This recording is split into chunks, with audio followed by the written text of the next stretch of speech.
Bonjour et bienvenue à la nouvelle séance.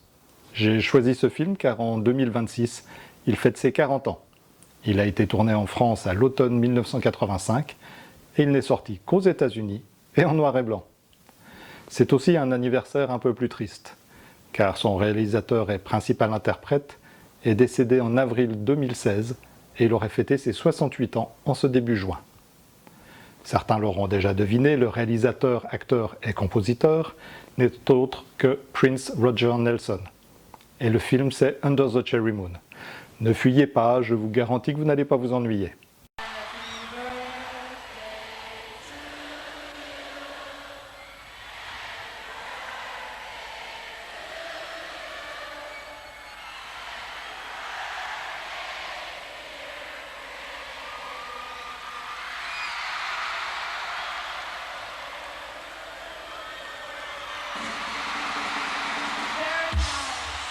Vous aurez même droit à un scoop que je connais depuis environ 30 ans.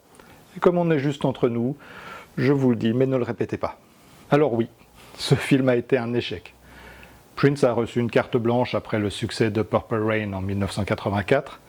Et autant il est un génie en musique, le cinéma est un autre monde. Et comme je le dis souvent, ce n'est pas parce qu'on a réussi dans un domaine qu'on est forcément bon dans d'autres.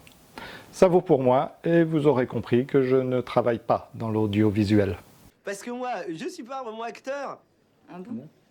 Le script a été écrit par une débutante, Becky Johnson, qui n'avait travaillé que sur un autre film avant, mais pas comme scénariste. C'était son premier script et il se base sur un essai qu'elle avait fait et qui a plu à Prince et au producteur. C'est Prince qui est crédité de la réalisation. Il a repris les rênes après le départ de Mary Lambert pour désaccord artistique.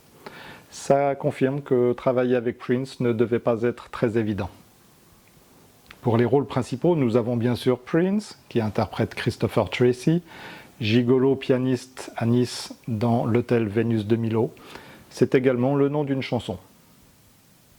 Son meilleur ami prend les traits de son rival dans Purple Rain, Jerome Benton. Je l'adore, il a une force comique incroyable. Pour Mary Sharon, le premier rôle féminin, une jeune actrice qui n'avait joué que dans 2 séries et un court-métrage a été engagée. Belle preuve de confiance pour Christine Scott Thomas, qui tourne aussi bien en anglais qu'en français. Je l'avais retrouvée avec plaisir dans Force majeure en 1989, très bon film de Pierre Jolivet. Steven Berkoff, qui comme dans ce film récupère souvent le rôle du méchant, s'impose en tant qu'Isaac Sharon, malgré de courtes apparitions. Son jeu est juste et il maîtrise ce genre de personnage. C'est presque une seconde peau pour lui. On le déteste dès sa première apparition. Il y a une bonne quantité d'acteurs français, puisque le film a été tourné à Nice, mais sans Brice. J'ai d'ailleurs aussi un petit clin d'œil pour un autre film qui se passe dans la région, on verra ça dans la séance.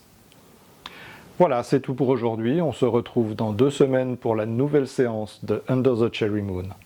En attendant, regardez le film si ça vous a déjà donné envie, et n'oubliez pas, C'est une partie de ton problème, tu sais, tu n'as pas vu assez de films. Toutes les énigmes de la vie ont leur réponse dans les films. à bientôt.